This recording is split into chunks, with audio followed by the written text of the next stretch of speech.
ज्योतिबा आणि सावित्रीच्या वाट्याला अतिशय सुशिक्षित अशा या दाम्पत्याच्या वाट्याला आलेला हा प्रसंग आपण पाहिला.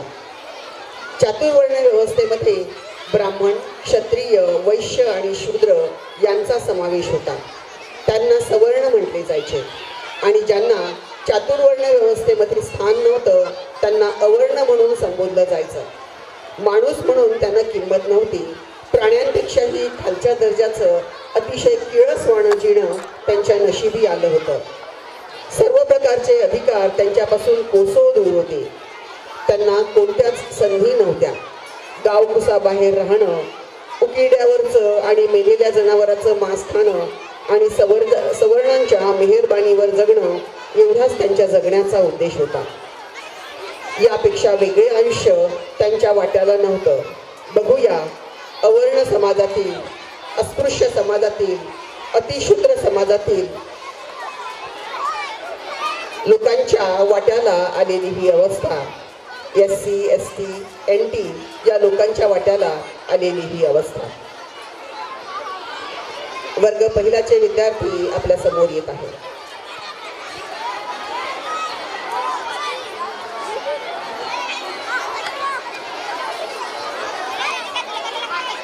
फोकस लाइट लावा लागते. लाइट चारों वर्ग ब्रह्मा के शरीर से उत्पन्न हुए. ब्राह्मण ब्रह्मा के मुख से, क्षत्रिय भुजाओं से, वैश्य जंघाओं से और शूद्र पैरों से. और इसलिए शूद्र को सबसे नीचे स्तर पर रखा था और उससे भी निचले स्थान पर थे अछूत. एक बार अछूत में जन्म लेने के बाद वह हमेशा के लिए अछूत ही रहता था. मरे हुए पशुओं को ढूंढना और उसका मांस खाना, इतना ही नहीं बल्कि रास्ते पर चलने की मनाही तक के अत्याचार अछूतों पर हुए. अछूतों को हमेशा कमर में झाड़ू बांधकर चलना पड़ता था ताकि वो अपने पद चिन्ह मिटाते चले. उन्हें गले में मटका बांधकर चलना पड़ता था ताकि उनकी थूक से जमीन अपवित्र न हो जाए. ये गुलामी रोमन साम्राज्य की गुलामी से भी बदतर थी.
अतिशय वाईट अवस्था, अतिशय वाईट सामाजिक परिस्थिती या अस्पृश्य समाजाच्या वाट्याला आलेली आपण पाहिली.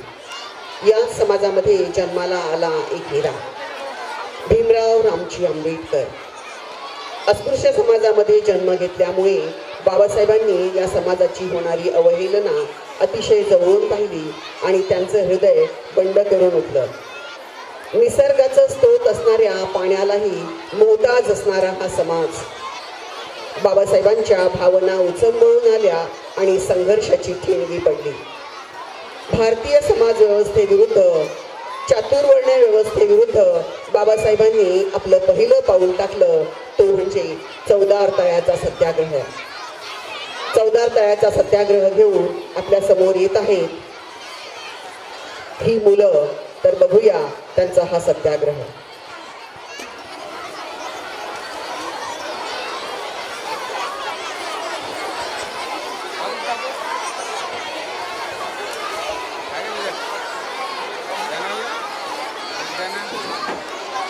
काकू कुठं?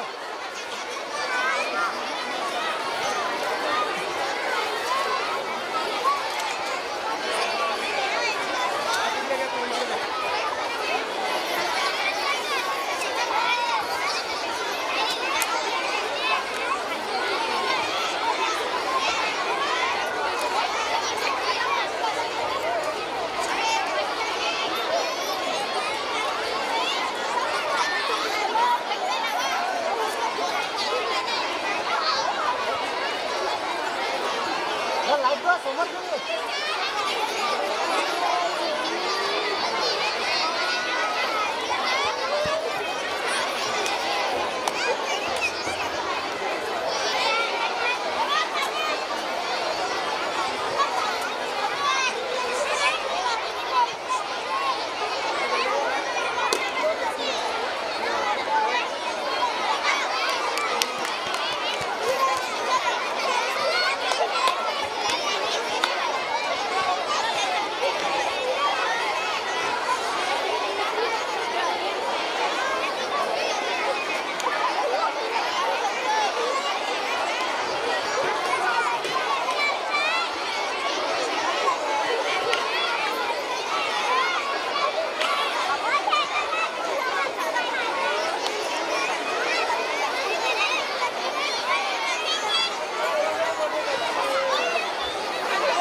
नमस्कार.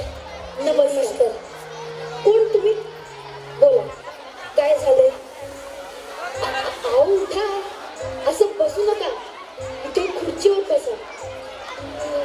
नाही ना ग, नाही इथंच बरं आहे. हो बसा इथे. बाबासाहेबांनी पाहिलं ना तर खरडपट्टी काढतील. बरोबर बोललात सहस्त्रबुद्धे. बोला, काय झालंय? आमच्यातला एक व्यक्ती शिकून लय मोठा बॅरिस्टर झाला.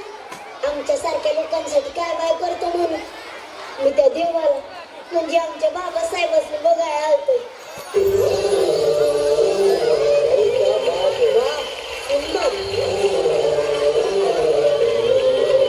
काय चित्रे, सहस्त्रबुद्धे, काय चाललंय? हे पहा, तुमचा भक्त फार लांबून भेटायला आलाय. या. तुम्ही काय करताय?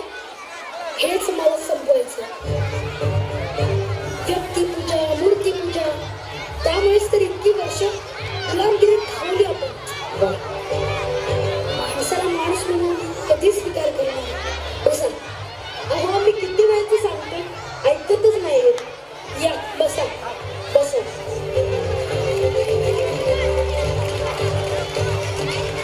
हे घ्या बघा. नाही ना ग, तुम्ही वरच्या जातीचे, आम्ही खालच्या जातीचे. तुम्ही कसं तुमच्या केलेला शिवला? तुम्ही वरनं पाणी टाका, नावून चढीनं पितो. अहो आम्ही जन्मानं कुठल्या जातीचं आहोत ते महत्वाचं नाही. आम्ही बाबासाहेबांचे विचारांचे पायक आहोत. घ्या पाणी. बाबा फार सुंदर. नमस्कार. नमस्कार. या डिपणीस या.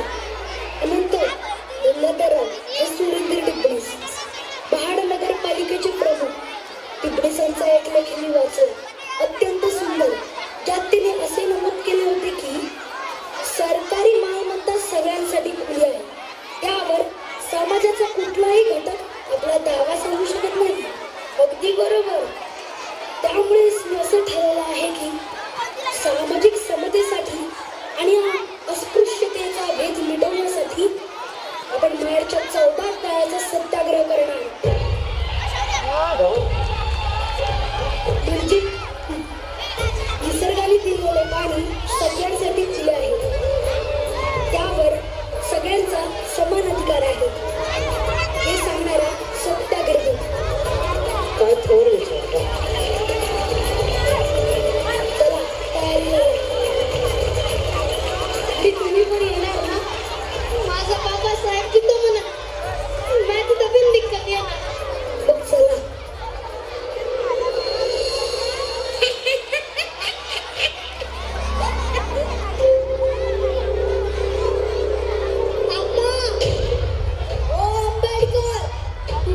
बाबासाहेब, पाण्यासाठी सुद्धा भिंडावं लागतं. हे मोठं दुर्दैव. हा भ्रम ठेवू नका.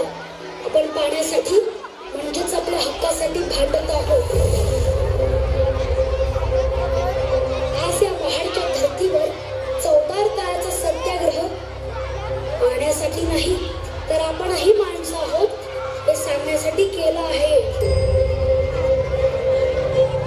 एकाच तळ्याचं पाणी चाकून आपण अस्पृश्यता नष्ट करण्याकडे अजून एक पाऊल टाकत आहोत.